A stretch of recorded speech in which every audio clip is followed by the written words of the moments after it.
Sama Menko Polhukam yang baru saja hari ini Kamis 1 Februari bertemu dengan Presiden Jokowi untuk memberikan surat mengundurkan diri karena Prof. Mahfud sebagai salah satu calon wakil presiden nomor 03. Prof. Mahfud,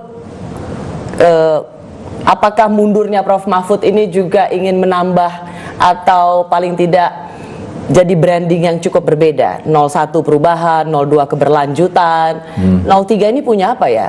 Mungkin apakah ini juga bisa menambah brand kampanyenya Mas Ganjar dan Prof. Mahfud? Saya terus terang tidak percaya tuh pada branding atau positioning keberlanjutan gitu. Kenapa, Prof? Karena tidak mungkin keberlanjutan tuh mutlak berlanjut, pasti ada perubahan. Saya juga tidak percaya pada positioning perubahan karena tidak mungkin mengubah itu tanpa melanjutkan. Sehingga kalau itu bagi saya cuma ya branding-branding yang bagi orang ini, masa perubahan lalu ini putus, kan tidak mungkin kan. Tapi mesti melanjutkan juga. Masa melanjutkan membabi buta, kan harus ada perubahan. Nah, perubahan itu bagi saya melanjutkan sambil mengubah, itulah perbaikan. Nah, itu sebenarnya kalau di dalam ilmu agama itu hukum kaidah hukum Islam itu sudah ada itu dalilnya, al muhafadzatu alal qadimis sholih wal ahdu bil jadidil aslah. Lanjutkan tuh yang lama yang bagus, tapi kalau ada yang baru yang lebih bagus diubah agar menjadi lebih bagus. Itu dalil yang standar. Kalau di dalam pesantren itu sejak kecil udah diajari dalil-dalil gitu, sehingga mengubah apa? Mengubah itu yang melanjutkan, sambil perbaiki, kan tidak mungkin. Karena paslon nomor 3 ini Prof. Mahfud dianggap yang paling nggak jelas. Iya, tidak apa-apa. Justru tadi dalam surat saya kan kami akan melanjutkan estafet kepemimpinan dan agenda-agenda presiden yang perlu dilanjutkan. Gitu aja. Iya kan? Lalu kami juga akan perbaikan, kan tidak mungkin. 02 punya resources yang dianggap sangat besar dan juga kemudian dianggap Presiden Jokowi sendiri tanpa dianggap benar-benar secara formal berkampanye sudah menunjukkan keberpihakan ke 02 dan kemudian dengan tagline keberlanjutan memiliki semua, satu putaran dipastikan menurut 02 berdasarkan banyak survei, memang Mas Ganjar sama Prof. Mahfud ini masih bisa menang. Kalau kita sudah yakin akan kalah, kan mesti berhenti, tidak bergerak. Kita merasa masih punya peluang yang cukup besar untuk bisa menang pada saat itu. Seperti misalnya salah satu konglomerat mengatakan sepertiga dari penerima negara ini sudah mendukung, atau para pengusaha yang bergabung di 02 meskipun itu dibantah, itu sudah mendukung paslon 02. Punya semuanya. Ya enggak apa-apa, karena rakyat tuh punya hati nurani juga. Kita masuk dari kemungkinan-kemungkinan yang ada agar rakyat kembali ke hati nuraninya.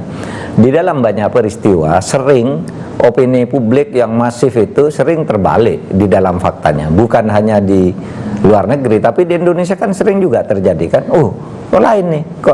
Selalu terjadi begitu. Prof. Mahfud merasa terbebani tidak dengan gerakan satu putaran? Gerakan satu putaran enggak. Kita juga kan bicara gerakan satu putaran, ya kan, sama aja sejak awal gitu, satu putaran. Tapi itu semua saya kira tidak ada yang meyakinkan kalau dibicara satu putaran itu. Sehingga nanti mari kita lihat di lapangan. Ada soal pembagian bansos yang kemudian disinyalir karena dibagikan menjelang pemilu, maka ini dipolitisasi atau diasosiasikan pada Presiden Jokowi, dan kita tahu tentang keberlanjutan Presiden Jokowi ada di putranya. Pembagian bansos ini apakah juga menurut Prof. Mahfud bagian dari untuk gerakan satu putaran memenangkan paslon 02? Ya mungkin ya, karena misalnya ada menteri yang terang-terangan begini, ini bansos loh dari Pak Jokowi gitu, ini bansos dari Pak Jokowi. Pak Jokowi itu ayahnya Gibran loh, calon wakil presiden. Itu ada menteri yang begitu kan, terang-terangan kampanye. Yang menurut saya itu sama sekali tidak etis. Oleh sebab itu saya selalu mengatakan bansos itu bukan bantuan dari orang, bukan bantuan dari pejabat, itu negara. Undang-Undang Dasar 45 bab tentang ekonomi dan kesejahteraan sosial itu sudah memerintahkan kok itu. Jadi siapapun presidennya itu tetap akan jalan, tidak boleh dipolitisasi seperti itu. Nah, hal seperti itu kita beritahukan kepada rakyat, gitu, semaksimal atau sebanyak mungkin. Kita beritahu rakyat harus tahu itu. Seberapa besar rakyat bisa tahu nanti akan dibuktikan pada saat pencoblosan. Paslon 01 Mas Anies Baswedan mengatakan juga pada awak media hari ini betapa di lapangan ketika mereka kampanye itu mengalami intimidasi. Misalnya hal yang cukup sering, listrik mati karena kemudian disebutkan PLN mati bergilir, lalu surat izin yang kemudian dibatalkan sepihak, bus yang kemudian tidak tiba-tiba dikatakan sudah tidak bisa diorder lagi. Apakah Pak Mahfud selama waktu kampanye kemarin masih Menko Polhukam itu punya pengalaman yang sama? Baru 2 hari lalu saya di Riau, hari Senin saya di Riau, itu di gedung di GOR gitu yang luas itu. Orang sudah kumpul jam 11, saya baru sampai di sana jam 2. Mereka di sana kepanasan. AC-nya mati, listriknya mati. Kalau AC-nya dihidupkan, listrik mati gitu di ruang itu. Jadi tinggal pilih mau dingin. Iya, banyak orang yang bersemburat keluar juga. Lebih baik kalau nunggu bisa mati di dalam gitu. Itu yang cerita kepada saya ketua panitianya. Pak, ini saya sudah telepon agar daya listriknya tolong dijaga. Kok baru sekarang terjadi seperti itu? Terjadi di Riau. Tapi kalau kita mau menuduh itu yang melakukan PLN juga ada punya bukti juga kan. Sama dengan saya memberi kuliah umum di sebuah kampus, di situ ada 71 bendera saya di jalan itu menuju itu. Hilang. Sebelum saya sampai itu bendera semua hilang, spanduk hilang, 71 di Banten. Lalu orang melapor panitianya, Pak, ini hilang. Kita mau nuduh siapa coba?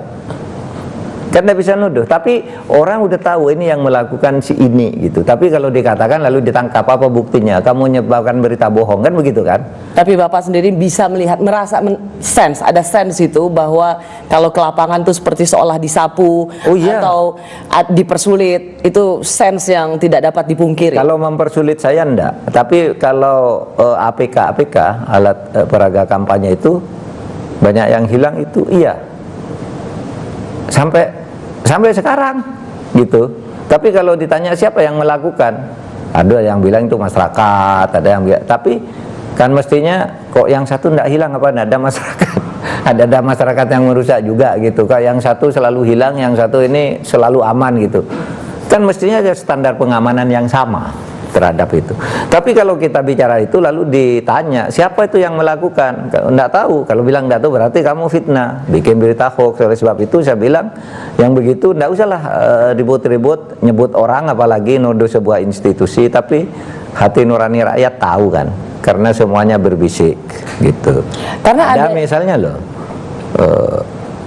lurah misalnya yang dipanggil itu kan sudah banyak yang mengadu, tapi ketika ditanya dia takut juga. Coba siapa yang memeriksa dan sebagainya itu takut, tapi dia datang gitu.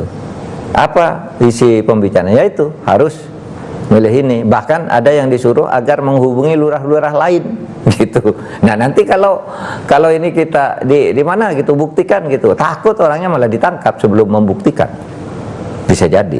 Oleh sebab itu kita hati-hati juga menjaga keselamatan masyarakat. Tidak sembarang kamu ungkap itu. Kita punya tim hukum tuh, saya bilang hati-hati jangan sampai rakyat menjadi korban. Rakyat yang membela kita malah jadi korban nanti. Suruh jangan nyebut siapa-siapa itu, karena dia pasti dipanggil lagi dan yang disebut tuh pasti tidak ngaku seumpama pun iya kalau itu aparat, kan gitu kan. Jadi sesungguhnya gambaran tentang intimidasi di lapangan saat kampanye itu sesuatu yang real. Sesuatu yang real di beberapa tempat tertentu, ya, tidak di semua tempat juga, gitu. Misalnya, saya tadi ke Aceh, saya tanya kanan kiri, tidak ada di sana intimidasi, jalan seperti biasa aja. Tapi mungkin karena memang elektoralnya di sana tidak banyak gitu ya, pemilihnya DPT-nya tidak banyak, mungkin. Tapi saya tanya ke semua yang ada, enggak ada Pak sini perusakan bendera apa gitu enggak ada. Memang benderanya aja yang enggak ada katanya. Bukan karena dirusak. Memang Nggak punya benderanya uang. nggak ada, tidak ada alat peraga kampanye di sana. Iya, enggak punya uang buatnya Pak katanya, bukan karena hilang. Tapi kalau di Jawa kan banyak tuh. Di Sumatera beberapa kan banyak yang terjadi, tiba-tiba bus hilang gitu satu malam. Kalau ditanya enggak tahu, masyarakat sendiri katanya. Tapi yang satunya enggak hilang, malah bertambah gitu. Itu kan, itu masyarakat sendiri juga gitu. Kalau Pak Mahfud nggak Menko Polhukam lagi, lebih berat lagi nggak kira-kira? Enggak, saya biasa-biasa saja.